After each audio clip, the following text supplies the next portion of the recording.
अस्सलामु अलैकुम वरहमतुल्लाहि वबरकातुहू। अल्हम्दुलिल्लाह, अल्लाह के फजल करम से इदारतुल हरमैन अल इस्लामिया की तरफ से जो सामान तौसा जाना था पंजाब के एरिए में सिला डेरा गाजी ख़ान में, वो सामान हमारा पूरा लोड हो चुका है और बाकी सूरत हाल भी हम आपको अभी बतलाते हैं।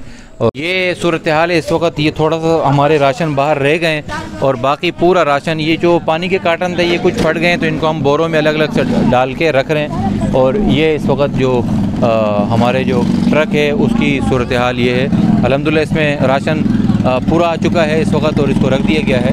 सुबह इंशाल्लाह कराची टूल प्लाजा ये क्रॉस कर जाएगा। अभी इनका इरादा ये है कि यहाँ से ये गाड़ी निकले और सुबह जो है वो रात टूल प्लाजा के करीब कहीं पहुँच जाए और सुबह वहाँ से आगे रवाना हो जाए। अल्हम्दुलिल्लाह हमारे रज़ाकारों ने बहुत मेहनत की है। अल्लाह पाक इन सबको जज़ाए खैर अता फरमाए।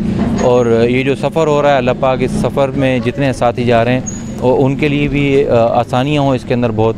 और इस जो यहाँ से सामान जा रहा है उस सामान के ज़रिए वहाँ जितने सैलाब ज़दगान हैं उनके लिए भी दुआ गो हैं कि अल्लाह पाक उनके लिए बहुत ज़्यादा आसानियाँ फ़रमाए। अस्सलामु अलैकुम वरहमतुल्लाहि वबरकातुहू।